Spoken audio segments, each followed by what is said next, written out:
وأشهد أن لا إله إلا الله وحده لا شريك له وأشهد أن محمدا عبده ورسوله أما بعد.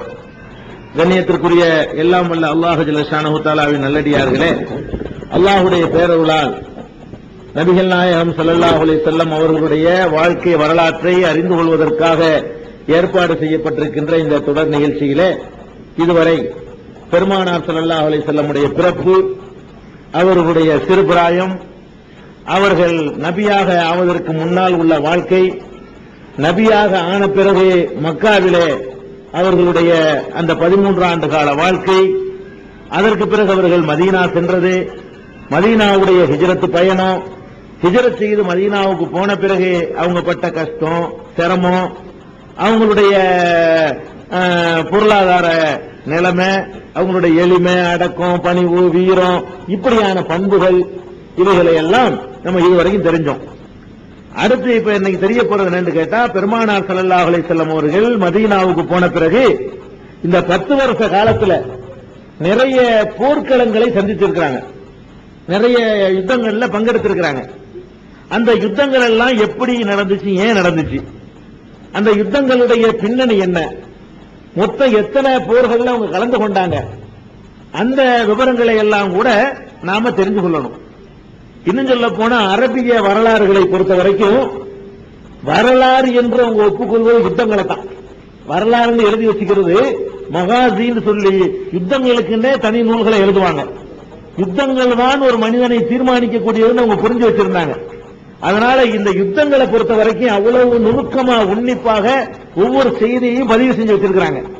அந்த வகையில பெருமானார் ஸல்லல்லாஹு அலைஹி வஸல்லம் அவர்கள் சந்தித்த யுத்தங்களை நம்ம பார்க்க போறோம். எப்ப யுத்தம் ஆரம்பிச்சிச்சு, எதனால ஆரம்பிச்சிச்சுங்கிற போர்கள். பெருமானார் ஸல்லல்லாஹு அலைஹி வஸல்லம் அவர்கள் மதீனாவுக்கு வந்து ஒரு வருஷம் வரைக்கும், சரியாக ஒரு வருஷம் வரைக்கும் ரபியுல் அவல்ல வர்றாங்க. அப்ப ஏறக்குறைய ஒரு 10-11 மாசம் வரைக்கும் எந்த யுத்தங்களையும் அவங்க சந்திக்கல. ஒரு வருஷ காலம் வரைக்கும் அவங்க அந்த மக்களை சீரமைக்கிறது, அவங்களுக்கு வசதி வாய்ப்புகளை செஞ்சு கொடுக்கிறது, தங்குறதுக்கான ஏற்பாடு செய்யறது, பள்ளிவாசலை கட்டுறது, தங்களுக்கு ஒரு தளத்தை உண்டாக்குறது, இந்த பணிகளுக்கு தான் அவங்களுக்கு நேரம் சரியா இருந்துச்சு. இப்படி ஏறக்குறைய ஒரு வருஷம் ஆன நேரத்தில் பெருமானார் ஸல்லல்லாஹு அலைஹி வஸல்லம் அவர்கள் ஏற்கனவே தமக்கு இழைக்கப்பட்ட அநீதிகளுக்கெல்லாம் ஒரு பிராயச்சித்தம் தேடணும்னு அவங்க விரும்புறாங்க. ஏன்னு கேட்டா, இங்க வந்து சோத்துக்கு கஷ்டப்பட்டதுன்னா நான் உங்களுக்கு சொல்லியிருக்கேன், சஹாபாக்கள் எல்லாம் ஒரே ஒரு துண்டை தோல்ல போத்திக்கிட்டு அதுவே அவங்களுடைய வாழ்க்கையாக மாறி போனதை நம்ம ஏற்கனவே சொல்லி இருக்கிறோம். ஒரு பேரிச்சம்பளம் தான் அவங்களுடைய வாழ்க்கையுடைய ஜீவனாம்சம், ஒரு நாளுடைய மொத்த உணவு என்ற அளவுக்கு அவங்க தள்ளப்பட்டாங்க. இப்படி எல்லாம் தள்ளப்பட்டதுக்கு என்ன காரணம் என்று பாத்தீங்கன்னா, இவங்க வந்து பிறவியில பிச்சைக்கார ஆளுக்கு யாரும் கிடையாது. இவங்களெல்லாம் மக்காவுல நல்ல வசதியா இருந்தவங்க. இன்றைக்கு சாப்பாட்டு கஷ்டப்பட்டுக்கிட்டு வீடு இல்லாம பள்ளிவாசலுடைய திண்ணையில படுத்து கிடக்குறாங்களே, இந்த தோழர்கள்லாம் யாருன்னு நினைக்கிறீங்க? இன்னொருவருடைய வீட்டுல போய் சகோதரரா சேர்த்து விடப்பட்டிருக்காங்களே, இவங்கெல்லாம் ஓசிச்சு இருக்கிற ஆளுங்களா? இல்ல. இவங்கெல்லாம் யாருன்னு பாத்தீங்கன்னா, ரசூல் ஸல்லல்லாஹு அலைஹி வஸல்லம் ஆகட்டும், அபூபக்கர் ஆகட்டும், உமர் ஆகட்டும், உஸ்மான் ஆகட்டும், அலியாக ஆகட்டும், இன்னும் அந்த மக்காவிலிருந்து விரட்டப்பட்ட பெரும்பாலான மக்களாகட்டும், இவங்களுக்கெல்லாம் மக்காவுல அழகான வீடு இருந்துச்சு, அழகான வசதி வாய்ப்பு இருந்துச்சு, அவங்களுக்கு ஏதோ சொத்து சுகம் இருந்துச்சு, கஞ்சி கஷ்டம் இல்லாத வாழ்க்கை இருந்துச்சு. இவ்வளவும் இருந்து அவர்களால் விரட்டி அடிக்கப்பட்டதுனால இந்த நிலைமைக்கு ஆளானாங்க. விரட்டி அடிக்கப்பட்ட காரணத்தினால, அந்த ஒரு கொள்கையை சொன்னதுக்காக வேண்டி துன்பத்திற்கு உட்படுத்தப்பட்டதுனால எல்லாத்தையும் இழந்தாங்க. அப்ப ரசூல் ஸல்லல்லாஹு அலைஹி வஸல்லம் என்ன நினைக்கிறாங்கன்னு கேட்டா, அநீதி இழைக்கப்பட்ட நாம் இழந்ததை மீட்கணும், இழந்ததை மீட்கணுங்கிற உணர்வு இருக்கு பாருங்க. அது ரசூல் ஸல்லல்லாஹு அலைஹி வஸல்லம் அவங்கள்ட்ட ஆரம்பமே அதை ஆரம்பிக்குதுங்க. சில பேர் நினைச்சிட்டு இருப்பாங்க ரசூல் ஸல்லல்லாஹு அலைஹி வஸல்லம் சண்டைக்கு போனதெல்லாம் வந்துச்சு அதனால சண்டைக்கு போனாங்க நினைச்சிட்டு இருப்பீங்க. அப்படி கிடையாதுங்க. ரசூல் ஸல்லல்லாஹு அலைஹி வஸல்லம் வலிக்கவும் போனாங்க, எல்லாத்தையும் போகல. எவன் ஏற்கனவே தங்களுடைய சொத்துக்களை பறித்தானோ, எவன் தங்களுடைய சகோதரர்களை கொலை செஞ்சானோ, எவன் நாடு கடத்தினானோ, எவன் பலரை வந்து ஊனமாக ஆக்கினானோ, அந்த மாதிரியான சொந்த ஊர்வாசிகள், மக்காவாசிகள், அவர்களை இலக்கு வைத்து ரசூல் ஸல்லல்லாஹு அலைஹி வஸல்லம் வலியவும் சண்டைக்கு போனார்கள். வரலாறு நீங்க விளைவிக்கணும். வலியவும் போனாங்க. எப்படி வலிய போறாங்கன்னு கேட்டா, இப்ப மக்கா உள்ள இருந்து பெரும்பாலும் சிரியாவுக்கு தான் வியாபாரத்துக்கு போவாங்க. ஷாம்னு சொல்றாங்க, அது இன்னைக்கு சிரியா. மக்காவுல இருந்து மக்காவுல உள்ள அந்த Abu Jahil, Abu Sufyan, Khalid ibn Walid, Umayya இவர்கள் எல்லாம் வியாபாரத்திற்காக வேண்டி சிரியாவுக்கு போவாங்க. மக்காங்கிற ஊர்ல இருந்து சிரியாவுக்கு போவாங்க. போய் இங்க உள்ள பேரிச்சம்பளம் போக்குவரத்து எல்லாம் அங்க விட்டுப்பட்டு அங்க இருந்து என்ன செய்வாங்க, சரக்குகளை ஏத்திக்கிட்டு இங்க வருவாங்க, மதீனா மக்காவுக்கு வந்துருவாங்க. இப்ப மக்காவுல இருந்து சிரியாவுக்கு போறாங்க இல்லையா, மதீனா இருக்குதுல, இந்த மதீனா எங்க இருக்குது, சிரியா எங்க இருக்குது, மக்கா எங்க இருக்குன்னு முதல்ல நீங்க தெரிஞ்சுக்கணும். எப்படி இந்த பிரச்சனை ஆரம்பமாகுதுங்கிறதுக்காக சொல்ல வர்றேன். மக்கா, மதீனா, சிரியா. ஏன்னா மக்காவுல இவங்க இருக்கிறாங்க, மதீனாவுல ரசூல் ஸல்லல்லாஹு அலைஹி வஸல்லம் இருக்கிறாங்க. சிரியாங்கிறது எங்க இருக்குது, சிரியாவுக்கு போற வழியில மதீனா எப்படி வருது அப்படின்னு பாத்தீங்கன்னா, இதை தெரிஞ்சுக்கிறாங்க. ஒரு ஒய், இங்கிலீஷ் ஒய் இருக்கிற ஒய் போட்டுக்கிறங்க. இந்த ஒய் போட்டுக்கிட்டீங்கன்னா ஒய்யுடைய அடிப்பாகம் இருக்குல்ல, அதை மக்கான்னு வச்சுக்கிறங்க. ஒய், இங்கிலீஷ் ஒய் இருக்கலாமா, அந்த ஒய்ய போட்டுக்கிட்டீங்கன்னா அந்த ஒய்யுடைய அடிப்பாகம் என்னது, மக்கா. சரியா? அப்படி மக்காவுல இருந்து நேர இந்த பக்கம் போற அந்த கவட்டையில போனோம்னா அது சிரியா, இந்த பக்கம் போறதுல போனா அது மதீனா. மதீனாவும் சிரியாவும் ஒரு நேர்கோட்டில் ஏறக்குறைய வரும். அந்த ஒய்யில வி மாதிரி தான் காட்ட முடியும், ஒய் காட்ட முடியாத வரல. ஒய் இப்படி இருக்குன்னு வச்சுக்கிறீங்க, இப்படி ஒரு இருக்குன்னு வச்சுக்கிறீங்க. இது மாதிரி வச்சுக்கிட்டீங்கன்னா இது மதீனா, இது சிரியா. இது இங்க வச்சுக்கிறீங்க, இந்த ஒய்யுடைய காலு, இது மக்கா. இந்த மக்காவுல இருந்து வியாபாரத்துக்கு போறவங்க சிரியாவுக்கு தான் போகணும். சிரியாவுக்கு போகும்போது இப்படியே போவாங்க. போகும்போது மதீனாவுக்கு கிட்ட நெருங்கி வந்துடுறாங்க. இந்த மதீனாவாசிகள் அவங்கள மடக்க நினைச்சாங்கன்னா கொஞ்சம் தூரம் அப்படி மடக்கிடலாம். இப்படித்தானே இருக்கிறாங்க. இவன் இவ்வளவு தூரம் வரணும் சிரியாவுக்கு, மதீனாவில இருந்து சிரியா நெருக்கி கிட்டத்துல வந்துருச்சு. அப்ப இந்த மக்காவில இருந்து போறக்கூடிய அந்த வியாபார கூட்டங்களை எல்லாம் இப்படி குறுக்க நெஞ்சிடலாம், மதீனாவாசிகள் நினைச்சா மடக்கிவிடலாம். அப்ப அந்த மாதிரியான அமைப்புல இந்த 3 ஊர் அமைஞ்சிருக்குது. மக்காங்கிறது இப்படி கீழே இருக்குது, சிரியாங்கிறது இந்த பக்கம் போறது, மதீனா இந்த பக்கம் போறது, இப்படி இருக்குன்னு வச்சுக்கிறோங்க. இப்ப ரசூல் ஸல்லல்லாஹு அலைஹி வஸல்லம் என்ன பண்றாங்கன்னு கேட்டா, நம்முடைய சொத்து சுரங்களை எல்லாம் பறிச்சுக்கிட்டாங்க. அப்ப பறித்து ரொம்ப அக்கிரமம் பண்ணி இருக்கிறாங்க. மக்காவுல இருக்கிற சொத்து பூரா நம்ம சொத்து தான். மக்காவுல விட்டுட்டு வந்தாலும் யாருக்கு சொந்தமானது, நமக்கு சொந்தமான வீடு வாசல் எல்லாத்தையும் வந்துட்டானுவோம். இதை நம்ம லேஸ்ல விடக்கூடாது அப்படின்னு சொல்லி ரசூல் ஸல்லல்லாஹு அலைஹி வஸல்லம் அவங்க ரபியுல் அவ்வல்ல தான் மதீனாவுக்கு போனாங்க. எல்லாருக்கும் தெரியும், ரபியுல் அவ்வல் மாசம் 12ல தான் என்ன செய்றாங்க, ஹிஜ்ரத் பண்ணி மதீனாவுல நுழைகிறாங்க. ரபியுல் அவ்வல், ஜமாதுல் அவ்வல், ஜமாதுல் ஆகிர், ரஜப், ஷாபான், ரமலான், ஷவ்வால், துல்கஅதா, துல்ஹஜ், முஹர்ரம். எவ்வளவு நாளைக்கு? 10 முஹர்ரம். அப்புறம் சஃபர், ரபியுல் அவ்வல், ரபியுல் அவ்வல் 12,000. இந்த சஃபர் மாசம் 10 மாசம் முடிஞ்ச உடனே ஒரு ரசூல் ஸல்லல்லாஹு அலைஹி வஸல்லம் அவங்களுக்கு ஒரு தகவல் கிடைக்குது. என்ன தகவல்னு கேட்டா, ஒரு கூட்டம் ஒண்ணு, வணிக கூட்டம் ஒண்ணு எங்க வந்துகிட்டு இருக்குது, குறைஷ் கூட்டம் ஒண்ணு வியாபார சரக்கோட வந்துகிட்டு இருக்குது. எங்க இருந்து வருது? மக்காவுல இருந்து சிரியாவை நோக்கி ஒரு வியாபார கூட்டம் ஒண்ணு வந்து கொண்டிருக்கிறது என்ற தகவல் ரசூல் ஸல்லல்லாஹு அலைஹி வஸல்லம் அவங்களுக்கு மதீனாவுல கிடைக்குது. அப்ப ரசூல் ஸல்லல்லாஹு அலைஹி வஸல்லம் எத்தனை வியாபார கூட்டங்கள் எல்லாம் போகும், அதையெல்லாம் ரசூல் ஸல்லல்லாஹு அலைஹி வஸல்லம் அவர்கள் கண்டுகொள்ளவே மாட்டாங்க. எத்தனை வியாபார கூட்டம் போய்கிட்டு தான் இருக்கும். ரசூல் ஸல்லல்லாஹு அலைஹி வஸல்லம் இலக்கு வச்சது யாரை மட்டும்னா, மக்காவாசிகளை மட்டும்தான், சொந்த ஊர்க்காரங்களை தான். ஏன்னா இந்த ரசூல் ஸல்லல்லாஹு அலைஹி வஸல்லம் இந்த வழிமறிக்கிறாங்கல்ல, இந்த வழிமறிச்சதை வைத்துக் கொண்டு ரசூல் ஸல்லல்லாஹு அலைஹி வஸல்லம் அவங்கள ஒரு கொள்ளைக்காரர் மாதிரி எல்லாம் கூட சில பேர் சித்தரிச்சிருக்காங்க. இந்த சல்மான் ருஷ்டி கூட அவனுடைய அந்த சாத்தானிக் வருஷத்துல எழுதுறான், இந்த சம்பவத்தை சுட்டி காட்டி அவர் கொள்ளையடிச்சாரு பயணிகளை எல்லாம் அப்படின்னு சொல்றான். எல்லா வியாபாரிகளையும் எல்லா பயணிகளையும் ஒன்னும் கொள்ளையடிக்கல, வழிமறிக்கல. யார செய்யறாங்கன்னு கேட்டா, வீடு வாசல் எல்லாத்தையும் உருவிக்கிட்டு ஒரு வெறும் துண்டை மட்டும் போத்தி விட்டு வரைக்கும் அனுப்புனாங்கல்ல, அவ்வளவு அங்க நமக்கு சொந்தமான அங்க இருக்குது. எத்தனை தலை எடுத்திருக்காங்க, எத்தனை பேரை தூக்குல ஏத்திருக்கிறாங்க, எத்தனை பேரை 2 கூட கிழிச்சிருக்கிறாங்க. அப்ப இவ்வளவு அக்கிரமம் பண்ணக்கூடிய ஒரு கூட்டம் நம்மளை விரட்டி விட்டு நம்முடைய சொத்துக்களையும் பறிச்சுக்கிட்டு எந்த அச்சமும் இல்லாம நம்ம இருக்கிற பகுதி பக்கமே உரைச்சுக்கிட்டு அவன் வியாபாரத்துக்கு சர்வசாதாரணமா போறதா, இதுக்கு ஒரு பாடம் கற்பிக்கணும் அப்படின்னு சொல்லி ரசூல் ஸல்லல்லாஹு அலைஹி வஸல்லம் அவர்கள் அதை காத்துக்கிட்டு இருந்தாங்க. 13 வருஷம் காத்துக்கிட்டு தான் இருந்தாங்க, கொலைத்தனமான இல்ல. 13 வருஷம் மக்காவுல சபூர் தான் பண்ணினாங்க, எல்லாம் கணக்கு தீர்க்கணும்னு நடத்திட்டு இருந்தாங்க. அந்த அடிப்படையில இந்த குறைஷ் கூட்டம் ஒண்ணு வருது, பனு லம்ராங்கிற ஒரு கூட்டம் வந்து அவங்களுக்கு ஒத்துழைப்பா இருக்குது அப்படின்னு கேள்விப்பட்டு என்ன செய்யறாங்கன்னா, ரசூல் ஸல்லல்லாஹு அலைஹி வஸல்லம் அவங்களே சஃபர் மாசத்துல, அதாவது 10 மாசம் வரைக்கும் எங்கேயும் போகல, 10 மாசத்துக்கு இங்க எல்லாரும் சீரமைக்க வேண்டி இருந்துச்சுல, வீடு வாசல ஏற்படுத்தி கொடுக்கணும், பள்ளியாசை கட்டணும், தங்களுக்கு ஒரு இடத்த உண்டாக்கணும். 10 மாசம் வரைக்கும் எந்த பணியிலையும் வெளியெல்லாம் போய் இந்த மாதிரி வேலை எல்லாம் பண்ணல. 10 மாசம் ஆகி சஃபர் மாசம் வந்த உடனே தான் முதல் பயணம் ரசூல் ஸல்லல்லாஹு அலைஹி வஸல்லம் என்ன செய்யறாங்க, ஒரு குறைஷ் கூட்டம் வருதுன்னு ஒரு தகவல் வருது. தகவல் வந்த உடனே அவங்களே தலைமை வாங்கி போறாங்க. ரசூல் ஸல்லல்லாஹு அலைஹி வஸல்லம் அவங்களே என்ன செய்யறாங்கன்னா, மதீனாவுக்கு வந்து சஅத் இப்னு உபாதா, அவர் ஒரு பெரிய அன்சாரி தோழர், நம்ம ஏற்கனவே சொல்லி இருக்கிறோம், பெரிய தியாகி.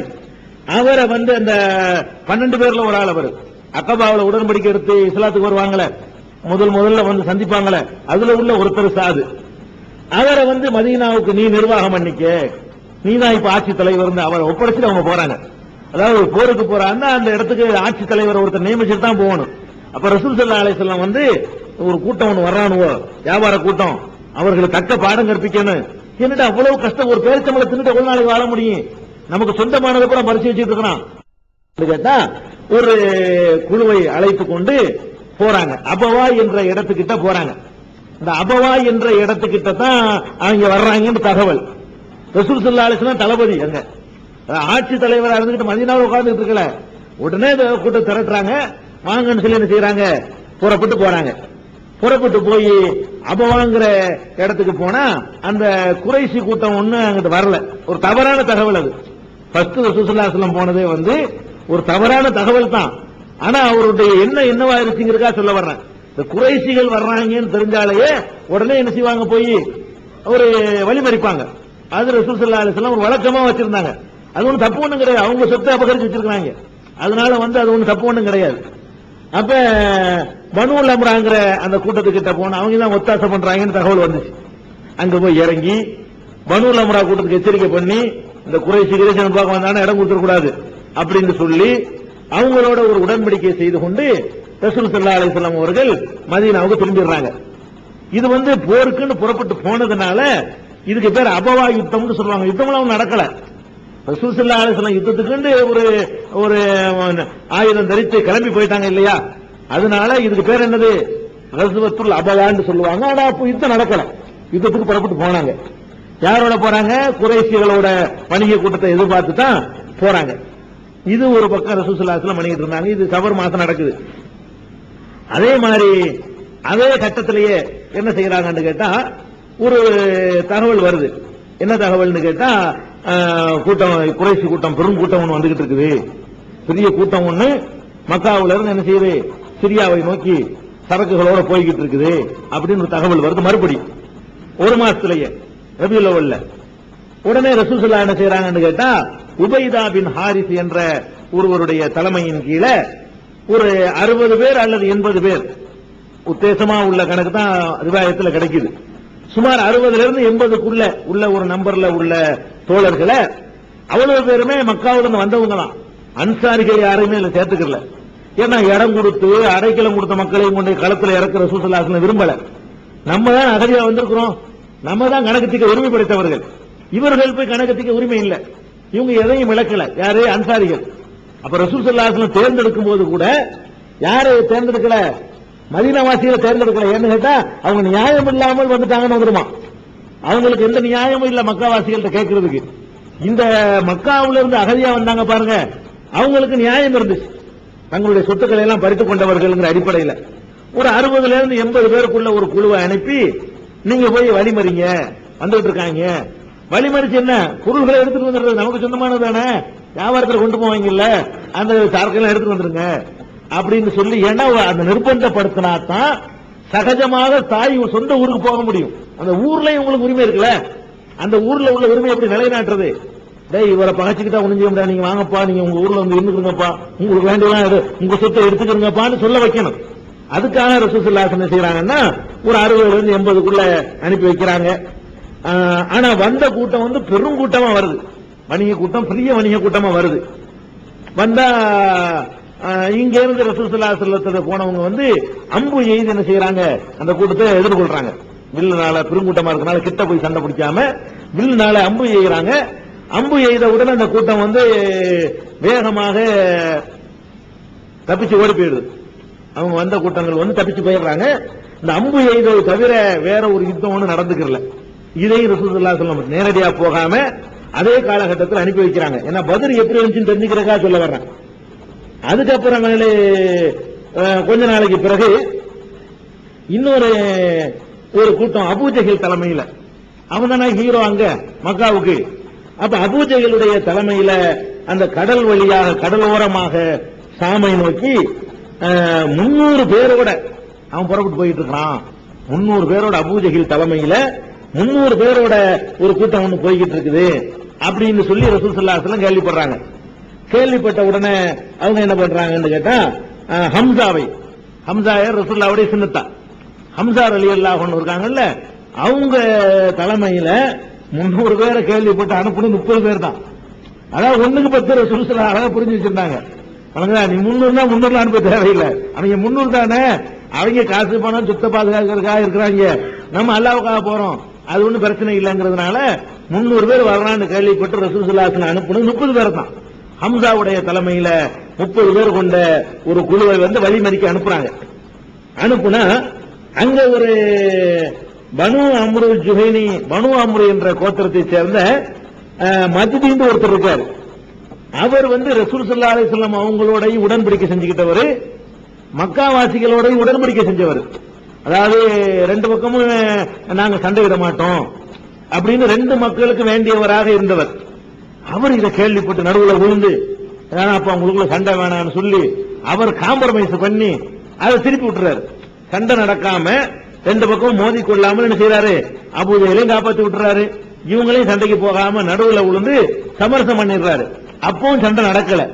ஆனா ரசூல் ஸல்லல்லாஹு அலைஹி வஸல்லம் வந்து ஒரு தடவை இல்லாம திரும்பி திரும்பி இதை பண்றாங்கன்னு ஞாபகத்தில் வச்சுக்கணும்.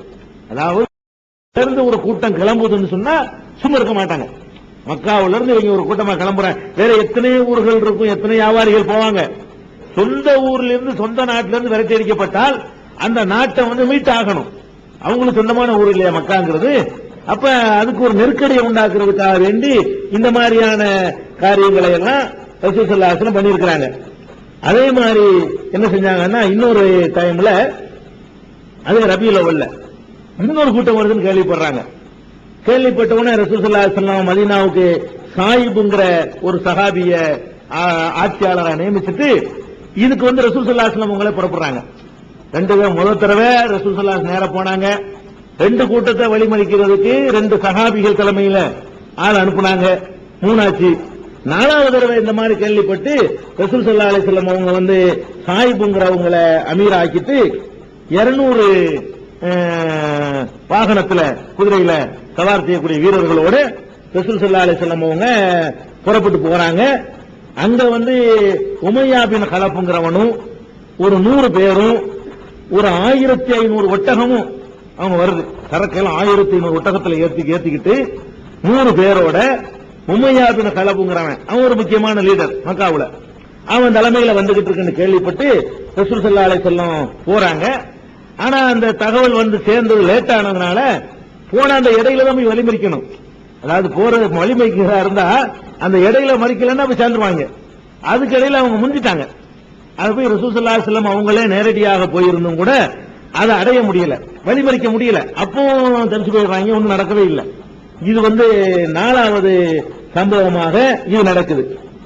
அதுக்கப்புறம் ரசூல் ஸல்லல்லாஹு அலைஹி வஸல்லம் என்ன பண்றாங்கன்னு கேட்டா, மறுபடியும் குறைசி அதே சாமுக்கு தான், சாமுக்கு இன்னொரு கூட்டம் போகுதுன்னு கேள்விப்பட்டு, அதாவது மொத்தம் எத்தனையாச்சு 4 ஆச்சு. 5வது தடவையும் ரசூல் ஸல்லல்லாஹு அலைஹி வஸல்லம் இதை கேள்விப்பட்டு 5வது தடவையும் அவங்களே கிளம்புறாங்க. 5வது தடவையும் கேள்விப்பட்டு அவங்க தலைமையிலேயே ஒரு கூட்டத்தை அழைச்சிக்கிட்டு போறாங்க ரசூல் ஸல்லல்லாஹு அலைஹி வஸல்லம். போய் அங்க போய் பார்த்தா பாதையை தாண்டி அவங்களும் தப்பிச்சுட்டு போயிட்டாங்க. இது ஒரு பக்கம் நடக்குது. இப்படி ரசூல் ஸல்லல்லாஹு அலைஹி வஸல்லம் அவர்கள் மதீனாவுக்கு வந்ததுல இருந்து குறைஷிகள் எங்கேயாவது கிளம்பி வியாபாரத்துக்கு இந்த வழியா வர்றாங்கன்னு தெரிஞ்சால் உடனே அவர்களுக்கு ஒரு நிர்பந்தத்தை உண்டாக்கணும், ஒரு நெருக்கடியை உண்டாக்கணும். நெருக்கடியின் மூலமாக நீதி கிடைக்கணும். நீதி கண்டிப்பா கிடைக்கும். அப்ப நெருக்கடி பண்ணா தானே ஒழுங்குக்கு வருவாங்க. அப்படிங்கிறதுக்காக வேண்டி பண்ணினாங்க. எந்த ஒரு வரலாறு புரட்டி நீங்க எடுத்தாலும் வேற எந்த ஒரு வணிக கூட்டத்தையும் வழிமறிச்சே கிடையாது. எத்தனையோ காபிர்கள் முஸ்லீம் அல்லாதவர்கள் அந்த வழியாக வியாபாரத்துக்கு எத்தனை ஊர்காரங்க போயிருக்காங்க, எத்தனை ஊர்காரங்க இதை விட பெருஞ்சரக்கோட எல்லாம் போயிருக்காங்க. யாரையும் வழிமறிச்சதே கிடையாது. வழிமறிச்சது கூட யாரைத்தான், இந்த ஒரு என்ன நாளைக்கு இதை கேட்டுட்டு ரசூல் ஸல்லல்லாஹு அலைஹி வஸல்லம் நேரடியா போய் கொள்ளையடிக்க போயிருக்கான்னு சொல்லுவாங்க. கொள்ளையெல்லாம் அடிக்க போல மீட்க போனாங்க, அவங்களுக்கு சொந்தமானது இருந்தாங்க, அவங்களே தலைமை தாங்கி மீட்க போயிருக்காங்க. வேற எந்த ஒரு கூட்டத்தையும் ரசூல் ஸல்லல்லாஹு அலைஹி வஸல்லம் தாக்குனது இல்ல. இந்த பழைய வரலாறு அவங்க என்னென்னலாம் பண்ணாங்க மறந்து விட்டு ரசூல் ஸல்லல்லாஹு அலைஹி வஸல்லம் வெளியே போய் வம்புக்கு போனாங்கிற மாதிரி சில பேர் என்ன செய்யறாங்க, மேற்கத்திய வரலாற்று ஆசிரியர்கள் வந்து தவறா சித்தரிக்கிறாங்க. ஒரு சம்பந்தம் இல்லாத யாரோடைய ரசூல் ஸல்லல்லாஹு அலைஹி வஸல்லம் வம்புக்கு போனதே கிடையாது. இவங்க எல்லாம் சம்பந்தப்பட்டவங்க, இந்த நிமிஷம் வரைக்கும் அந்த சொத்துக்களை பறிச்சு வச்சுக்கிட்டு இருக்கிறவங்க. இப்படி எல்லாம் நடந்துருச்சு. நடந்த உடனே அதுக்கப்புறம் மதீனாவுல இருந்துகிட்டு இருக்கிறாங்க. கொஞ்ச நாள்ல என்ன செய்யணும், அந்த குருசிபுல் ஜாபிர்னு ஒருத்தன், இவன் ஒரு கூட்டத்தோட வந்து மதீனாவுடைய அந்த ஓரம் இருக்குல்ல, மதீனாவுடைய வெளிப்பகுதி, அந்த புறநகர் பகுதிமாங்கல்ல, அந்த புறநகர் பகுதியில வந்து ஒரு தாக்குதல் நடத்தி எடுத்துட்டான் குருசிபுல் ஜாபிர்ங்கிறவன். உடனே ரசூல் ஸல்லல்லாஹு அலைஹி வஸல்லம் என்ன செய்றாங்க, கேள்விப்பட்டு அவனை ஃபாலோ பண்ணி விரட்டிட்டு போறாங்க. உடனே மக்கா மதீனாவுக்கு வந்து வேற ஒரு ஆட்சி தலைவரை நிப்பாட்டிவிட்டு, யார ஜெயித் இப்னு ஹாரிஸாவை நிப்பாட்டிட்டு ஒருத்தன் தாக்கிட்டு போயிட்டான உடனே விரட்டிட்டு போறது யாருதான், இன்னொரு குழுவாக அனுப்பல, ரசூல் ஸல்லல்லாஹு அலைஹி வஸல்லம் விரட்டிட்டு ஓடுறாங்க. அவன் பின்ன ஓடுறான், பயந்து ஓடுறான். ரசூல் ஸல்லல்லாஹு அலைஹி வஸல்லம் ஒரு படையோட விரட்டிட்டு போறாங்க. பத்ர் போர் நடக்க பாருங்க, அந்த இடம் வரைக்கும் விரட்டிட்டு போயிட்டாங்க. அங்கேயும் தப்பிச்சுட்டான். இந்த இதுக்கு வந்து பத்ருல் ஊலா, முதல் பத்ர்னு சொல்லுவாங்க. இதுல யுத்தம் நடக்கல. அதாவது யுத்தம் நடப்பதற்கான சில அறிகுறிகள் தோன்றி தோன்றி மறையுது. இந்த ஒரு 10 மாசத்துக்கு பிறகு ஆரம்பிச்சது வந்து ஏதாவது ஒரு வகையில் யுத்தம் நடந்துருமோங்கிற மாதிரி தெரியும். யுத்தம் நடக்காது. ஒன்னும் தவறான தகவலா இருக்கும், இல்லன்னா தப்பிச்சு ஓடி போயிருவாங்க. இந்த மாதிரியான ஒரு அடிப்படையில வந்து அப்படியே நடந்துகிட்டு இருக்குது.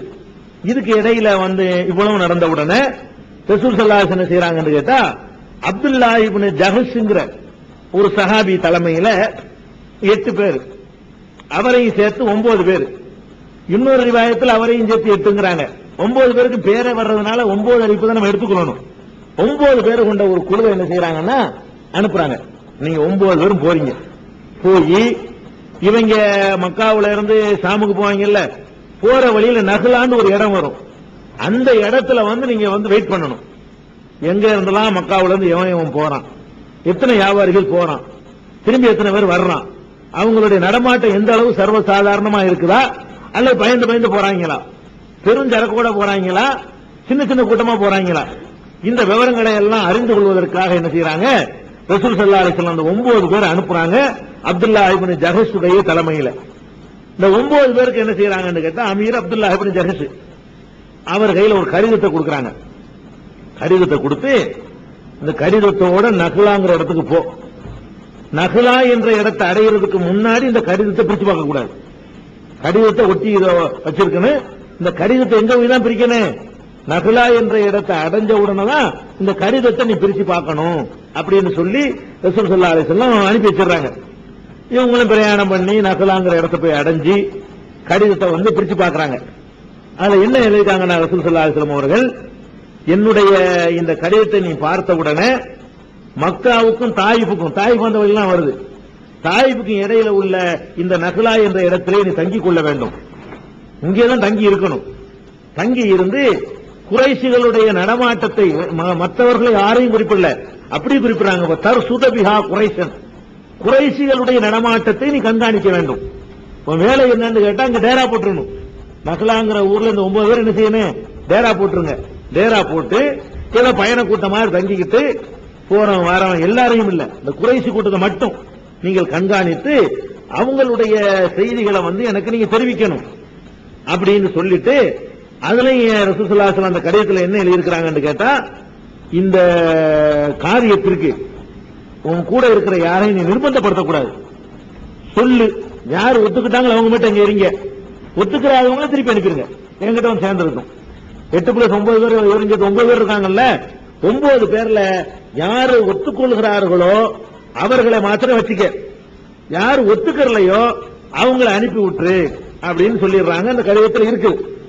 இருந்த உடனே இவர் என்ன செய்யறாருன்னா, தன்னுடைய தோழர்கள்ட்ட கேட்கிறார், என்னப்பா செய்தி, இந்த மாதிரி ரசூல் ஸல்லல்லாஹு அலைஹி வஸல்லம் சொல்லியிருக்கிறாங்க, இங்கே அமர்ந்து நம்மளை கண்காணிக்க சொல்லியிருக்கிறாங்க, என்ன செய்தி, ஏன்னா கண்காணிக்க நீங்க இருக்கும் பொழுது வியாபார கூட்டத்தில் வர்றவன் இவங்களெல்லாம் தெரிஞ்சவன் தான்.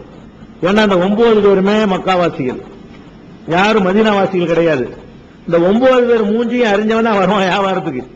அபூஜைகளுக்கு 9 பேரை தெரியும், அது மாதிரி உத்துபாவுக்கு தெரியும், ஷைபாவுக்கு தெரியும். அப்ப இந்த 9 பேர் அந்த இடத்துல தங்கி இருக்கும் பொழுது உயிருக்கு அவங்க வந்து தாக்கிடுவாங்கல்ல. சின்ன நம்பர் தானே இருக்கிறாங்க, ஒரு 200 பேரோட வந்தான்னு வைங்க, என்ன வேண்டாலும் நடக்கலாம். அப்ப இந்த 9 பேர் ஒரு ஆபத்தான ஒரு பணியில ரசூலுல்லாஹ் ஈடுபடுத்துறாங்க. நீங்க இடையில தங்கி கொள்ளணும், நடமாட்டத்தை கண்காணிக்கணுங்கிறாங்க.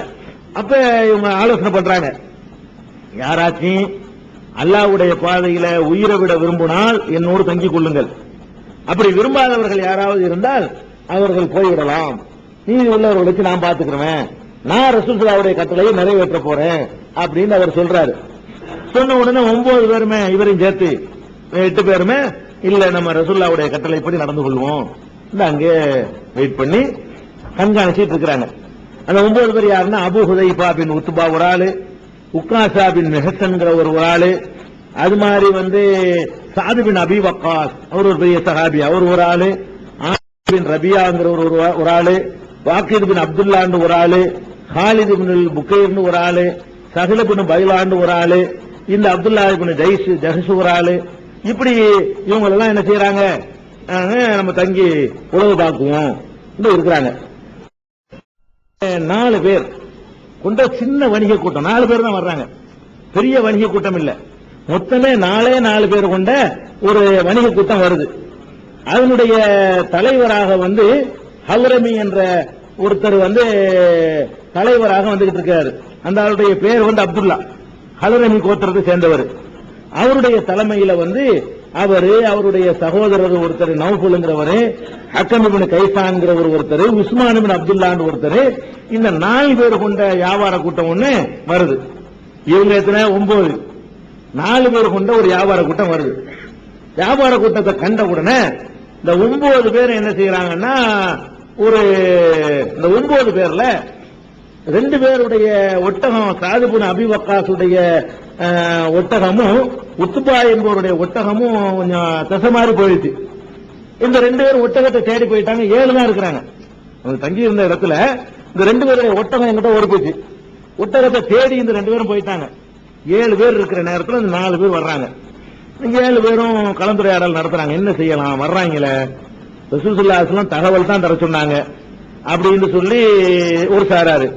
இன்னொருத்தர் என்ன சொல்றாருன்னா, தகவல் தர சொன்னாங்க வாஸ்தவம் தான், ஆனா நிறைய சரக்கோட போறாங்க, இதெல்லாம் போய் அங்க போய் சேர்ந்துச்சுன்னு சொன்னா நம்மளுக்கு எதிராக அது பயன்படும், பெரிய லாபகரமான சரக்குகளோட இவங்க போயிட்டு இருக்காங்க, இவங்களை விட்டோம்னு சொன்னா நமக்கு அது எதிராக பயன்படும், நம்மளை அழிக்கிறதுக்காக வேண்டி அவங்க நோக்கத்தில் இருக்கிறாங்க. இப்படி இந்த ஒரு பலவிதமான கருத்து வேறுபாடுலாம் வந்து கடைசி என்ன பண்றாங்கன்னா, இல்ல இவங்களை அட்டாக் பண்ணிட வேண்டியதான். ஆனா ரசூல் ஸல்லல்லாஹு அலைஹி வஸல்லம் அட்டாக் பண்ண சொல்லி உத்தரவு போடல. ரசூல் ஸல்லல்லாஹு அலைஹி வஸல்லம் உத்தரவு என்னன்னு கேட்டா தகவல் கொடுக்கறது மட்டும் தான் சொல்லியிருந்தாங்க. இவங்களாகவே இந்த 7 பேருமாகவே முடிவு பண்ணி 2 பேர் தான் ஆடு ஒட்டகத்தை தேடி போயிட்டாங்களே, அட்டாக் பண்ணிடுறாங்க. அட்டாக் பண்ணதுல வந்து ஒருத்தர் வந்து இறந்து போயிடுறாரு, அம்ர் இப்னு ஹல்ரமிங்கிறவர், அவர் தான் தலைவர், அவர் வந்து இறந்து போயிடுறாரு. 2 பேர் உஸ்மான் இப்னு அப்துல்லாவையும் ஹக்கம் இப்னு கைசான்ங்கிறவரையும் கைது பண்றாங்க. நவபுல் கூட ஓடி போயிடுறாரு. 4 பேர்ல ஒரு ஆளு இறந்து போயிடுறாரு, 2 பேரை சுத்தி பிடிச்சுக்கிட்டாங்க, ஒருத்தர் தப்பிச்சு ஓடி போயிடுறாரு மக்காவுக்கு, அவர் வந்த இடத்துக்கு போயிடுறாரு. இந்த 2 கைதிகளையும் அவங்க கொண்டு வந்த ஒட்டகங்களையும் சரக்குகளையும் ஓட்டிக்கிட்டு ரசூல் ஸல்லல்லாஹு அலைஹி வஸல்லம் அவங்கள்ட்ட வர்றாங்க. இவங்க எல்லாம் 7 பேர் மட்டும், இந்த 2 பேர் ஒட்டகம் தேடி போன ஆளுக்கு வந்து சேர்ந்துருவாங்கன்னு சொல்லி இவங்க வர்றாங்க. வந்தா ரசூல் ஸல்லல்லாஹு அலைஹி வஸல்லம் கடுமையா கோபம் வருது, என்ன வேலை பண்ணிட்டீங்க நீங்க? 2 காரணம். ஒன்னும் நான் வந்து உங்களுக்கு அந்த உத்தரவு போடலாம், தகவல் தான் தெரிவிக்க சொன்னேன். 2வது வந்து நீங்க புனிதமிக்க இது எப்ப நடக்குதுன்னா ரஜபு மாசத்துல நடக்குது. ரஜபு 4 மாசத்துல வந்து எந்த யுத்தமும் அரபியர்கள் செய்ய மாட்டாங்க, இஸ்லாமும் அதை அங்கீகரிச்சுக்கிச்சு. 4 மாசம் எந்த மாசம் கேட்டா தொடர்ந்து 3 மாசம், துல்காதா, துல்ஹஜ்ஜி, முஹர்ரம். துல்ஹஜ்ஜி இப்ப துல்காதா மாசம் ஒண்ணு, ஹஜ்ஜிக்கு முந்தின மாசமும் ஹஜ்ஜிக்கு பிந்தின மாசமும் ஹஜ்ஜி மாசமும், இது ஒரு 3 மாசம். தனியா ரஜபு. ரஜபு இந்த வரிசையா வராது. ரஜபு மாசம் வந்து எப்போ வருது பாருங்களேன், முஹர்ரம் புனிதமான மாசம், சஃபரு, ரபியுல் அவ்வல், ரபியுல் ஆஹிர், ஜமாதுல் அவ்வல், ஜமாதுல் ஆஹிர், ரஜபு. ரஜபு நடுவுல வருது. அந்த ரஜபும் புனிதமான மாசம். ரஜபுக்கு அப்புறம் என்ன? ஷாபானு, ரமலானு 2 மாசம் விட்டுட்டு, ஷவ்வால் 3 மாசம் விட்டு, துல்காதா மறுபடி புனித மாதம் வருது. அப்ப 4 மாதங்கள் புனிதமான மாதங்கள் அல்லாஹ் குர்ஆன்ல சொல்றான். அந்த 4 எதுன்னு கேட்டா, ரஜபு 1, துல்காதா, துல்ஹஜ்ஜி, முஹர்ரம். ஹஜ்ஜிக்கு முந்தின மாசம், ஹஜ்ஜிக்கு பிந்தின மாசம், ஹஜ்ஜி மாசம், இது 3, ரஜபு 1. இவங்க போனது ரஜபுல. ரஜபுல ஒரு புனிதமான மாசத்துல போய் இந்த மாதிரி ஒருத்தன் தாக்கிட்டு வந்துட்டீங்களப்பா, போர் செய்வது தடை செய்யப்பட்ட மாதத்துல அப்படிங்கறதுனாலையும் ரசூல் ஸல்லல்லாஹு அலைஹி வஸல்லம் ரொம்ப வருத்தமா இருந்துச்சு. ஆனா இத எல்லாரும் விமர்சிக்க ஆரம்பிச்சிட்டாங்க. முகமது புனித மாதங்களை கூட மதிப்பதில்லை. ஏன்னா எல்லாரும் சேர்ந்து ஒரு அக்ரிமெண்டா இருக்கும்போது அதை மதிக்கணுமா இல்லையா? அவங்க இந்த பாதத்தில் ஒண்ணும் பண்ண மாட்டாங்க. மக்கா காபிர்கள் கூட இந்த 4 மாசத்துல யாரையும் தாக்க மாட்டாங்க. புனித மாதம் சொல்லி சண்டையிடாம விளைவிக்கிறாங்க. அப்படியெல்லாம் நடந்துகிட்டு இருக்குது. இந்த மரபையே முகமது வீணாக்கிட்டார்னு சொல்லி பரவலாக குற்றச்சாட்டு எழும்புது. அப்ப இவங்களுக்காக தான் இந்த ஆயத்தை கூட எல்லாம் இறக்கி வைக்கிறான். சூரத்துல் பக்கராவுல 217வது வசனம், யஸ்அலூனக அனி ஷஹரில் ஹராம், புனித மாதத்தை பற்றி இவர்கள் பேசுகிறார்கள். குல் கிதாலுன் ஃபீஹி கபீருன், அதுல போர் செய்வது ரொம்ப பெரிய குற்றம் தான். ஆனால் ஒரு சத்துன் அன் சபீலில்லாஹ், அல்லாஹ்வுடைய பாதையை விட்டு தடுப்பதும், ஒரு குஃப்ரும் பிஹி அல்லாஹ்வை மறுப்பதும், ஒரு மஸ்ஜிதுல் ஹராமி மஸ்ஜிதுல் ஹராமில் இருந்து தொழுகிறத தடுக்கிறதும், ஒரு இஹ்ராஜு அஹ்லிஹி மின்ஹு அந்த ஊருக்கு சொந்தக்கார மக்களை ஊரை விட்டு விரட்டுறதும் அக்பர் இந்தல்லாஹ், அல்லாஹ்விடத்தில் அதை விட பெரிய பாவம். இவங்க அதை விட பெரிய பாவம் செஞ்சவங்க இந்த புனித மாசத்தை பத்தி பேசிட்டு இருக்கிறானுல. இவன் காபாவுல தொலை வந்தவனை தடுத்தவன் நியாயமா? ஊருக்கு சொந்தக்காரனை ஊரை விட்டு விரட்டினான அது நியாயமா? அப்படின்னு சொல்லி அல்லாஹ்வை இவங்களுக்கு சாதகமாக அந்த வசனத்தை இறக்கின பிறகுதான் அந்த 4 பேர் 7 பேர் செஞ்சதை ரசூல் ஸல்லல்லாஹு அலைஹி வஸல்லம் ஒத்துக்கிறாங்க. சரி அப்படின்னு சொல்லி அந்த கைதிகள் 2 பேர் இருக்கிறாங்க.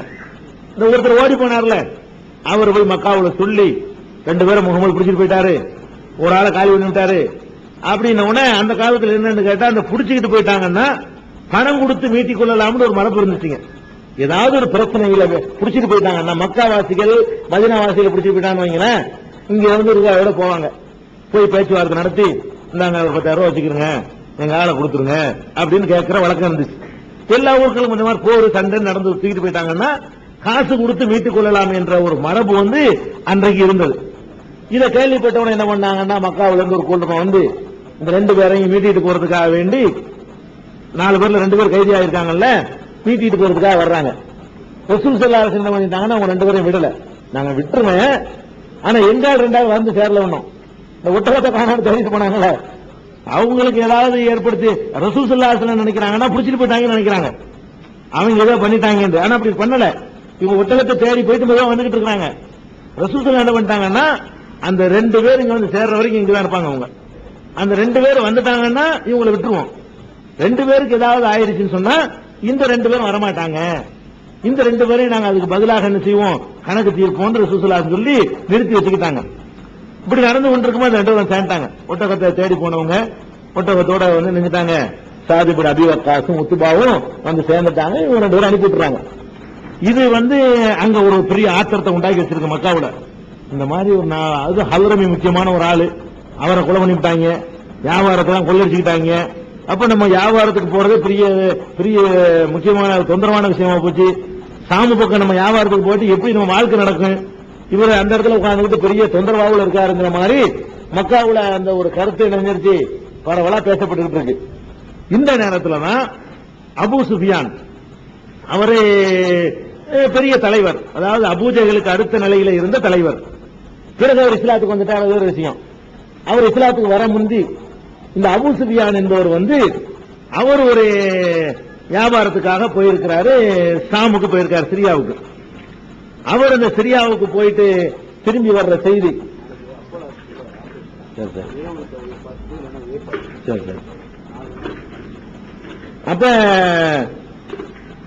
அப்ப ரசூல் ஸல்லல்லாஹு அலைஹி வஸல்லத்துக்கு இந்த செய்தி கிடைக்குது. அபூ சுஃபியான்ங்கிறவர் அங்க வியாபார கூட்டம் வந்துகிட்டு இருக்குது அப்படின்னு தகவல் கிடைக்குது. இந்த அபூ சுஃபியானை பொறுத்த வரைக்கும் என்ன நிலைமைன்னு கேட்டா, அதாவது அவரு ரொம்ப கம்மியான நபர்களை தான் கூட்டிட்டு வர்றாரு. அபூ சுஃபியானோட வர்றது என்னன்னா 30 பேர் தான். அபூ சுஃபியான் அந்த சிரியாவிலிருந்து சரக்குகளை ஏற்றிக்கிட்டு மக்காவிலிருந்து சிரியாவுக்கு போகல, இப்ப சிரியாவில இருந்து மக்காவுக்கு வந்துட்டு இருக்காரு. போய் வியாபாரத்தெல்லாம் பண்ணிவிட்டு வியாபாரத்துக்கு போகும்போது கண்காணிச்சுக்கிட்டாங்க. வரும்போது நிறைய சரக்குகளோட வருவாருன்னு வெயிட் பண்ணிட்டு இருக்காங்க. அப்ப அபூ சுஃபியான் திரும்பி வர்ற செய்தி கிடைக்குது. வரும்போது அவர் எப்படி வர்றாருன்னு கேட்டா, கூட 30 பேர், 30 பேரோட 1000 ஒட்டகம். வர்றது 30 பேர் தாங்க. வர்ற ஒட்டகத்து எண்ணிக்கை எவ்வளவு? 1000 ஒட்டகம். அவ்வளவு சரக்குன்னு அர்த்தம். அப்ப 1000 ஒட்டகத்து நிறைய சரக்குகளை ஏத்திக்கிட்டு இந்த 30 பேர் என்ன செய்யறாங்க, வந்துட்டு இருக்காங்க. சிரியாவுல பெரிய லாபம் அடைஞ்சு திரும்ப 1000 ஒட்டகத்து நிறைய சரக்குனா நீங்க பாத்துக்கிறீங்களேன், ஒரு ஒட்டகம் அரை லாரி சரக்கை ஏத்தலாம். அப்ப 500 லாரி சரக்குன்னு வைங்க. அப்ப அவ்வளவு சரக்குகளை வந்து ஏத்திக்கிட்டு வருது, ஒட்டகம் வருது, தகவல் கிடைக்குது.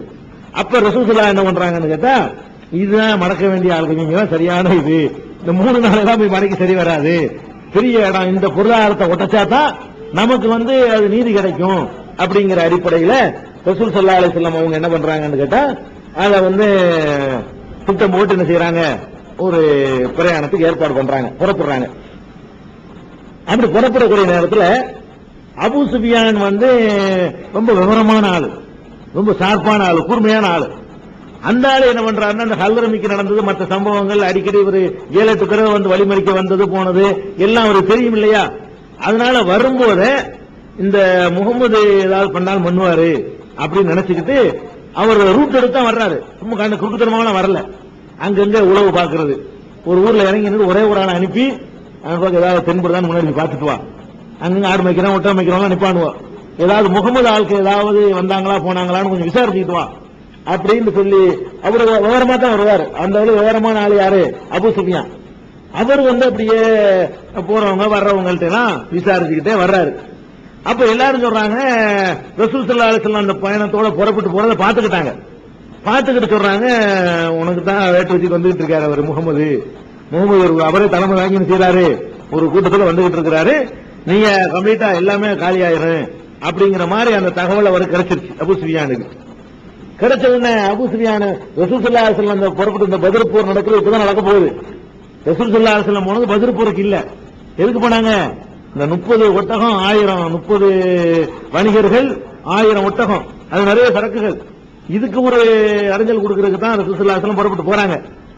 தகவல் வந்த உடனே அவன் அபூ சுஃபியான் என்ன பண்றாருன்னு கேட்டா, அம்ருல் கிஃபாரின்னு ஒருத்தர், லம்லம்னு என்ற ஒரு பேரு, அவரை பிடிச்சி அந்த பக்கத்தில் கிஃபாரி கோத்திரத்துக்காரு, அந்த வழியில் இருக்கிற கோத்திரம் அது, அவரை பிடிச்சி உனக்கு நான் பெரும் தொகை தர்றேன், எப்படியாச்சும் நீ மக்காவுக்கு போய் இந்த மாதிரி நாங்க வர்ற வழியில முகமதுனால இடைஞ்சல் வருங்கிறத போய் சொல்லிவிடு, வந்து இதை காப்பாத்துறதுக்கு அங்கிருந்து ஒரு பெரிய படம் வந்தா தான் நாங்க தப்பிக்க முடியும் என்பதை நீ போய் அங்க சொல்லிரு அப்படின்னு சொல்லி இவர் சொல்லி அனுப்புறாரு.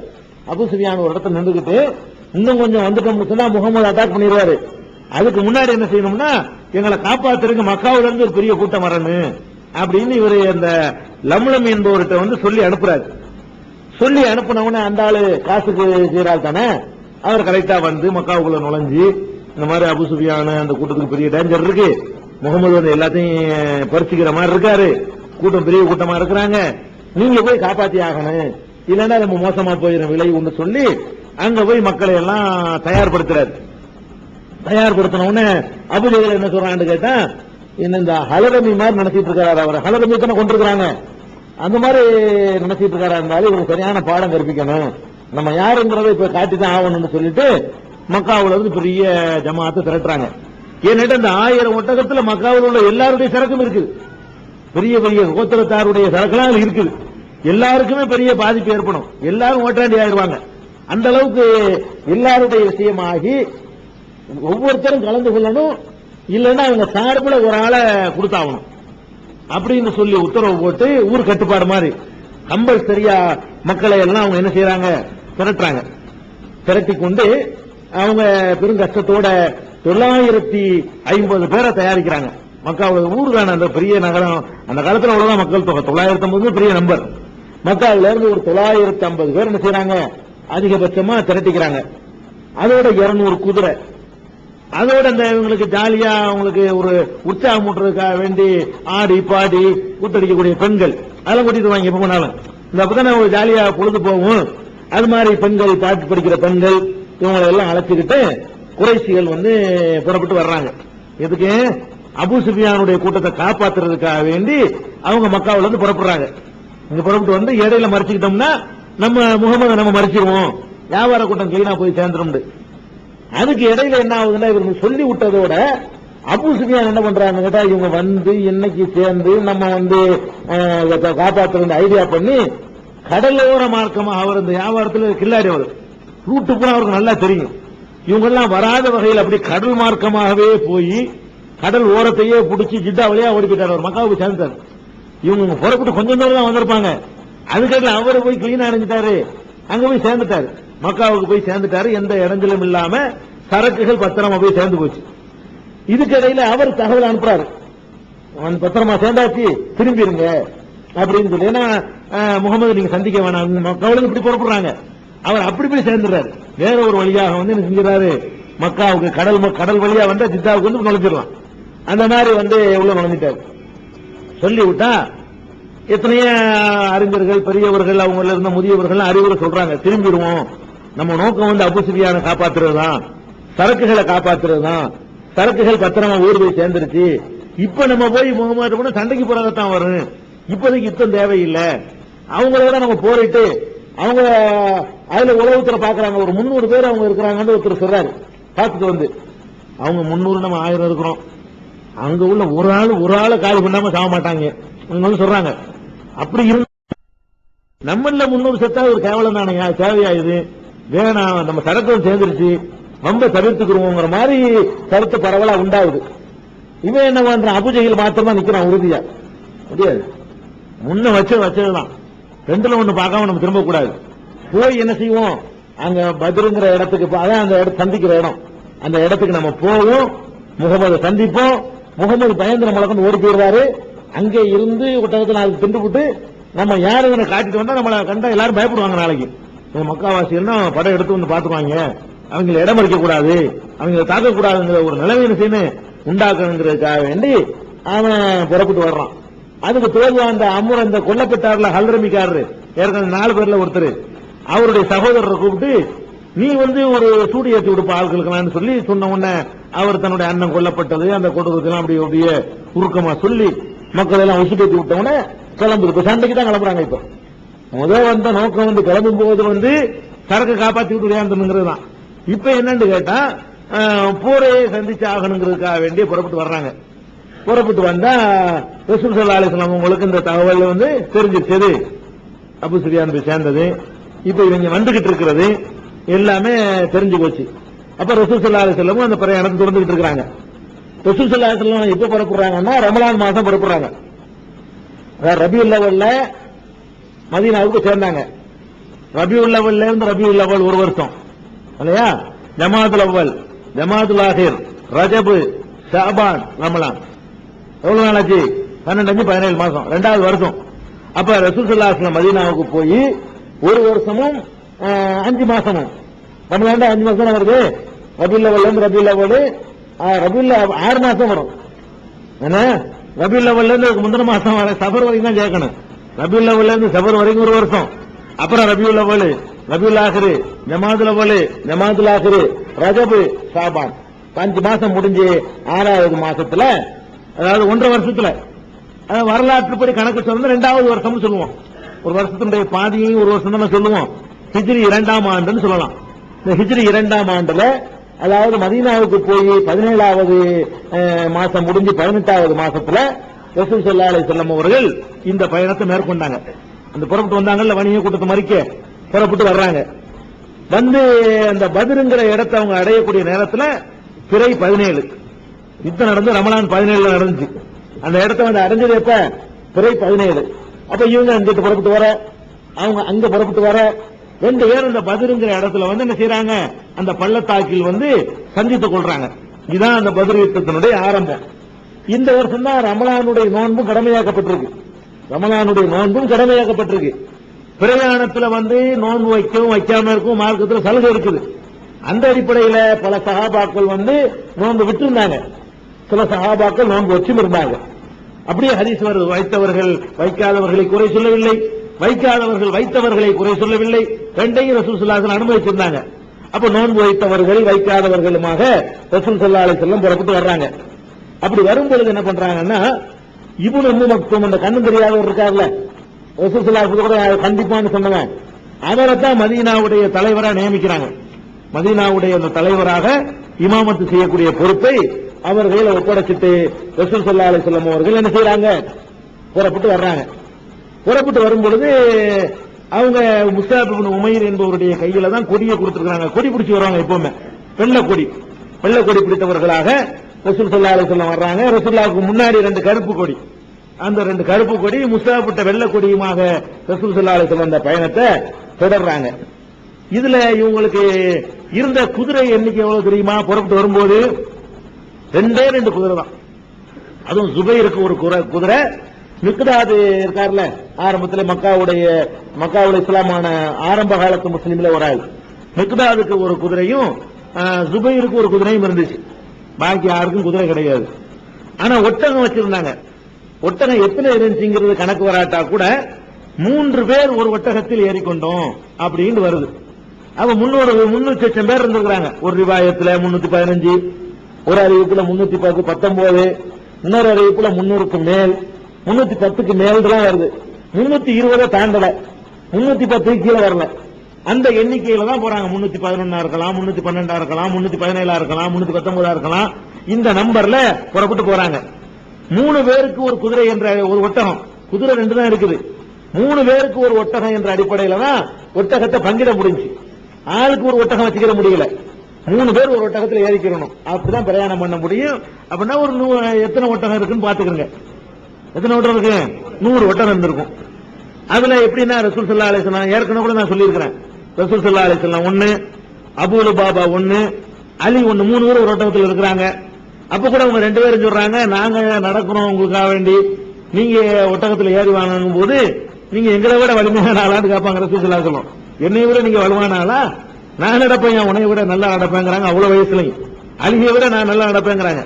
அப்படி எல்லாம் அந்த சம்பவத்தில் நம்ம ஏற்கனவே சொல்லி காட்டியிருக்கிறோம். அப்படி 3 பேர் ஒரு ஒட்டகத்துல புறப்பட்டு போறாங்க. அப்ப 2 குதிரை, 300 பேரு, 3 பேருக்கு ஒரு ஒட்டகம். இந்த கணக்குல தான் ரசூல் ஸல்லல்லாஹு அலைஹி வஸல்லம் அந்த கூட்டம் வந்துகிட்டு இருக்குது. வந்த உடனே இந்த அபூ சுஃபியான் தப்பிச்சு போகணும், இது இவங்க வந்துகிட்டு இருக்குன்னு தெரிஞ்ச உடனே ஆலோசனை பண்றாங்க. எல்லாரையும் கூட்டி வச்சுக்கிட்டு, ஏன்னா எல்லாரும் புறப்பட்டு வந்த நோக்கம் என்ன? போருக்கு இல்ல, அங்கிருந்து கிளம்பி வந்த நோக்கம் என்ன? போர் செய்யற கிளம்பி வரல. போர் செய்யறதுக்கு வரவங்க சாவறதுக்கு தயாரா வருவாங்க. வந்தது எதுக்குன்னா 1000 ஒட்டகம் 30 பேரும் அடிச்சு விரட்டி விட்டு 1000 ஒட்டகத்தை கொண்டு வந்துடலாம். அந்த காலத்துல இந்த மாதிரி யுத்தத்தில் கிடைக்கக்கூடியதெல்லாம் போர்ல ஈடுபட்டவங்களுக்கு பங்கிட்டு கொடுப்பாங்க. அப்ப அந்த நோக்கமும் உள்ளுக்குள்ள இருந்துச்சு. அப்ப வரும்போது என்ன நோக்கம்னா, அந்த ஒட்டகத்தை மறிக்க போறோம், சரக்குகள் கிடைக்கும், அதுல நமக்கு ஒரு பங்கு கிடைக்கும் அப்படிங்கிற அடிப்படையில தான் அந்த கூட்டம் எல்லாம் வந்திருக்க கூடும். போரை எதிர்பார்த்து வரல. இப்ப தப்பிச்சு போனதுனால இப்ப இங்க எதுக்கு வர்றதுனால போருக்கு திணிக்கப்படுது. போரை எதிர்பார்த்து இந்த பிரயாணம் போகல. அதனால என்ன செய்யறாங்க ரசூல் ஸல்லல்லாஹு அலைஹி வஸல்லம், இந்த மனநிலை என்னன்னு தெரிஞ்சுக்கணுமே, போர்னு சொல்லி விஷயத்தை விளக்கணும்னு சொல்லி எல்லாரையும் கூட்டி வச்சுக்கிட்டு கேட்கிறாங்க. என்ன கேட்கிறாங்க? இந்த மாதிரி விஷயம், இப்ப போர் தான் திணிக்கப்பட்டு போச்சு, இப்ப என்ன சொல்றீங்க? அபூபக்கர் சொல்றாங்க, சந்திச்சிருவோம், களத்தை சந்திச்சிட வேண்டியதாங்கிறாங்க. உமர் ரலியல்லாஹு என்ன செய்யறாங்க? அதை விட ஸ்ட்ராங்காவே சொல்றாங்க. மிக்தாத் கேட்கிறாங்க. அவர் என்ன பண்றாரு? அல்லாஹ்வுடைய தூதரே, நீங்க அல்லாஹ் உங்களுக்கு என்ன உத்தரவு போடுறான்னு காட்டுறான்னு செய்யுங்க. நாங்க பனி இஸ்ராயல்கள் மூசாட்ட சொன்னாங்களே அப்படி சொல்ல மாட்டோம். நீனும் உன்னுடைய இறைவனும் போய் சண்டை போடு, நாங்க இங்கே உட்கார்ந்துக்கிறோம்ட்டாங்க அவங்க. அப்படி சொல்றாரு மிக்தாத் சொல்றாரு. லா நகூலு லக கமா கால பனு இஸ்ராயில் மூசா, மூசாவுக்கு பனி இஸ்ராயல்கள் சொன்ன மாதிரி நாங்கள் உங்களுக்கு சொல்ல மாட்டோம். இதுஹப் அன்த வ ரப்புக ஃபகாத்திலா இன்னா ஹுனா காயிதூன், நீனும் உன்னுடைய இறைவனும் போய் சண்டை போடுங்க, நாங்க இங்கேயே உட்கார்ந்துருக்கோம்னு சொன்னாங்களே அப்படி செய்ய மாட்டோம். வேற என்ன செய்வோம்? நீங்க எங்களை கடல்ல குதிரையோடு இறக்க சொன்னாலும் நாங்கள் இறக்குவதற்கு தயாரா இருக்கிறோம், அந்த அளவுக்கு நாங்கள் பின்னாடி நிற்போங்கிறாங்க. ரசூல் ஸல்லல்லாஹு அலைஹி வஸல்லம் உலகம் கேட்டு என்ன செய்யறாங்க? மக்களை ஆலோசனை சொல்லுங்கிறாங்க திரும்ப திரும்ப. அபூபக்கர் சொல்றாரு சந்திச்சிருவோம், உமர் சொல்றாரு சந்திச்சிருவோம், மிக்தாத் சொல்றாரு சந்திச்சிருவோம். ரசூல் ஸல்லல்லாஹு அலைஹி வஸல்லம் இதெல்லாம் ஒரு ஆலோசனை எடுத்துக்கிறதே இல்ல. திரும்ப கேட்கிறாங்க, மக்களே இன்னும் பேசாம இருக்கு, சொல்லுங்க, கருத்தை சொல்லுங்க. ரசூல் ஸல்லல்லாஹு அலைஹி வஸல்லம் எதை எதிர்பார்க்கறாங்கன்னு கேட்டா அன்சாரிகளை தான் எதிர்பார்க்கறாங்க. இதெல்லாம் மக்காவுல இருந்து வந்த ஆளு முஹாஜிர்கள். அபூபக்கர் முஹாஜிரு, உமர் முஹாஜிர் மக்காவுல இருந்து வந்தாளு, மிக்தாது முஹாஜிரு. இந்த முஹாஜிர்களுடைய எண்ணிக்கையை வச்சுக்கிட்டு ஒன்னும் செய்ய முடியாது. ஏன்னா முஹாஜிர் 240 பேரு கிட்ட அன்சார்கள் இருக்கிறாங்க. இவங்க ஒரு 60 சில்லற தான் இருக்கிறாங்க முஹாஜிர்கள். முஹாஜிர்கள் ஏற்கனவே இழந்தவங்க, என்ன வந்தாலும் சரி நின்றுவாங்க. அன்சாரிகள் எவ்வளவுக்கு உறுதியா இருப்பாங்கிறது தான் தெரியணும். அதுக்காக வேண்டி அன்சாரிகள் ஒருத்தர் ஆயத்திற்கு காணாம முஹாஜிர்கள் திருப்பி திருப்பி சொல்றாங்க. ரசூல் ஸல்லல்லாஹு அதையும் உன்னிப்பா கவனிக்கிறாங்க. சொல்றாருன்னா மக்களுக்கு வந்த ஆளா இருக்குது. மதீனாக்காரர் ஒருத்தரும் ஆய பேச காணாம் அப்படின்னு என்ன செய்யறாங்க, இதெல்லாம் ஓரமா வச்சுட்டு சொல்லுங்க கருத்தை சொல்லுங்க திருப்பி திருப்பி. அப்ப எந்திரிச்சு சொல்றாங்க, நீங்க அன்சாரிகள் தான் சொல்றீங்க போல இருக்குது அப்படின்னு விளங்கிட்ட உடனே அன்சாரிகள் என்ன செய்யறாங்கன்னா, அல்லாஹ்வுடைய தூதரே, நாங்க அக்கபாவில் உங்கள்ட்ட உடன்படிக்கை செஞ்சோமே, முதல்ல மக்காவுக்கு கள்ளத்தனமா உங்களை இறை தூதரா ஏற்றுக்கொண்டு அப்ப நாங்க என்ன பையத்து செஞ்சோம்னு கேட்டா, நீங்க எங்களிடத்துல விட்டீர்களே, ஆனால் எங்க பொறுப்பில் நீங்கள் விட்டீர்கள், எங்களுடைய பொண்டாட்டி பிள்ளைகளை காப்பாற்றுற மாதிரி நாங்க உங்களை காப்பாற்றுவோம் என்று நாங்கள் அன்னைக்கு உறுதிமொழி தரவில்லையா? அந்த உறுதிமொழியில இன்னைக்கு வரைக்கும் நாங்கள் மாற்றம் செய்யவில்லை, நாங்க உறுதியாக நிக்கிறோம், அல்லாஹ்வின் மீது ஆணையாக. அதை சொல்றாங்க, நீங்க கடல்ல குதிக்க சொன்னாலும் நாங்கள் அதுக்கு தயாரா தான் இருக்கோம்னு சொல்லி அன்சாரிகளுக்கு தலைவராக இருந்த சாது இப்னு முஆத் அவர்கள் அப்ப அன்சாரிகள் சார்பாக என்ன செய்யறாங்க, இந்த கருத்தை அழுத்தமா சொல்றாங்க. சொன்ன உடனே அப்ப கிளம்புங்க, அல்லாஹ் நிச்சயமா என்ன செய்வான், 2ல் 1 அல்லாஹ் வாக்களித்தான். ஒன்னு வணிக கூட்டம் அல்லது இந்த வரக்கூடிய கூட்டம், 2ல் 1 நீங்கள் அடைவீர்கள் ஒரு குர்ஆன்ல ஒரு வசனம் இருக்குது. அவங்க தப்பிச்சு போயிட்டாங்க, கண்டிப்பா நமக்கு வெற்றி கிடைக்கும் அப்படின்னு சொல்லிட்டு ரசூல் ஸல்லல்லாஹு அலைஹி வஸல்லம் அவர்கள் அந்த களத்துக்கு மக்களை ஏற்கனவே தயார்படுத்தி கொண்டு போறாங்க. போன உடனே பத்ருங்கிற இடத்தை அடைஞ்சிடுறாங்க. அங்க கிணத்துல பத்ருல ஒரு கிணறு இருக்குது, ஒரு பள்ளத்தாக்கு, அதுல தண்ணீர் இருக்குது.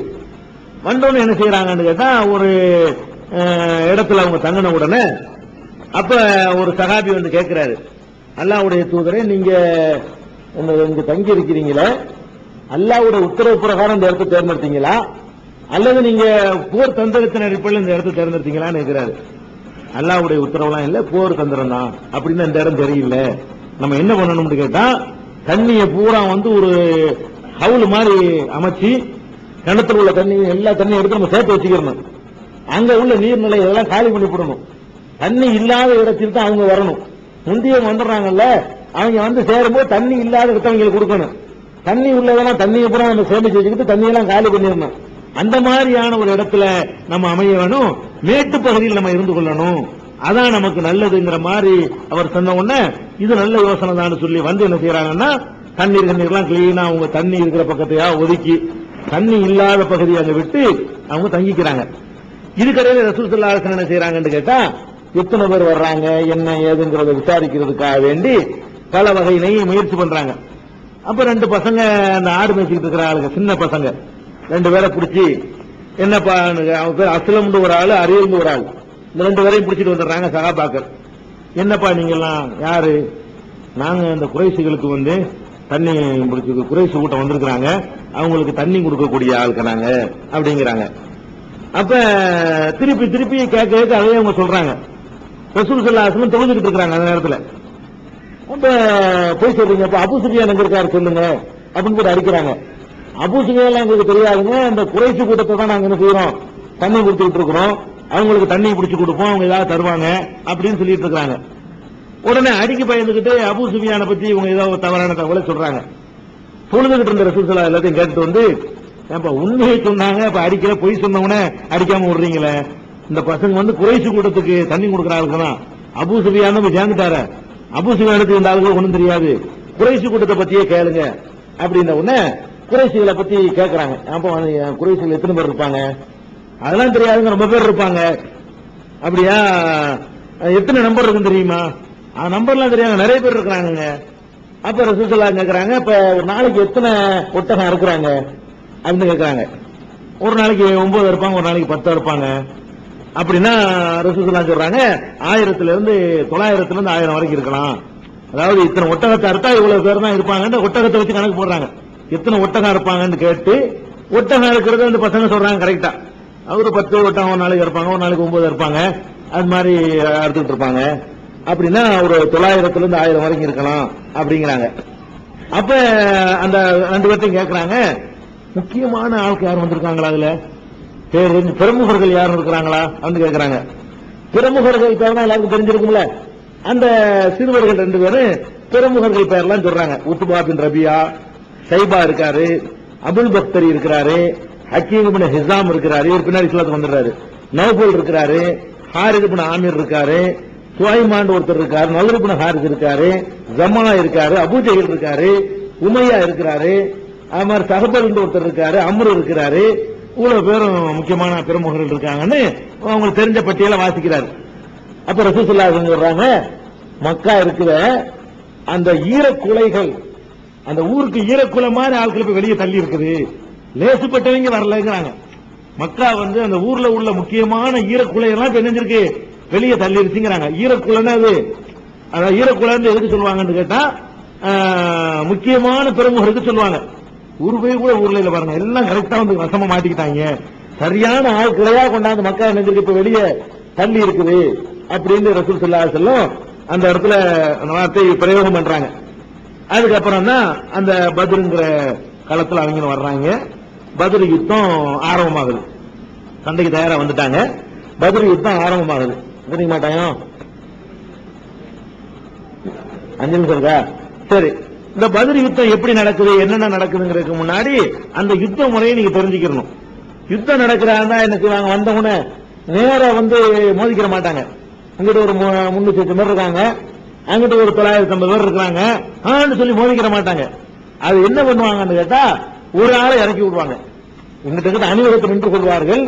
அணிவகுத்து நின்ற பிறகு இந்த பக்கம் ஒரு ஆள், அந்த பக்கம் ஒரு ஆள், முதல் சண்டை போட விடுவாங்க. ரோஷம் வரணும்ல, அப்பதானே 2 பக்கத்துக்கு ஒரு ஜோஸ் வரும். திடீர்னு அந்த ஜோஸ் வர்றதுக்காக வேண்டி அந்த காலத்துல எப்படின்னா ஒரு ஆளை முதல்ல இறக்கி விடுவாங்க. இந்த ஒரு ஆளை இறக்கி இவர் அவரை ஜெயிச்சிருவார்ல, அப்புறம் என்ன செய்வாங்கன்னா 3 பேர், இங்கிட்டு 3 அங்கிட்டு 3 பேரை இறக்கி விடுவாங்க. இந்த 3 பேரை இறக்கி விட்டு மோதிக்கிட்டு இருக்கும் பொழுது அதுல ஒரு பக்கம் கை ஓங்கினவுடனே அப்புறம் என்ன செய்யும், கை கலப்பு ஆரம்பமாயிரும். அப்புறமேல யுத்தத்துல களத்துல இறங்கிடுவாங்க. அந்த அடிப்படையில யுத்தங்கள் வந்து நடக்க ஆரம்பிக்குது. அப்ப ரசூல் ஸல்லல்லாஹு அலைஹி வஸல்லம் முதல்ல யாரை இறக்குனாங்க, அப்புறம் இறக்குன 3 பேர் யாரு, அப்புறம் நடந்த சண்டையில என்ன நடந்துச்சு, கொல்லப்பட்டவங்க எல்லாம் யார் யாரு, கைது செய்யப்பட்டவங்க எல்லாம் யார் யாருன்ற போர் வர்ணனை வந்து இன்ஷா அல்லாஹ்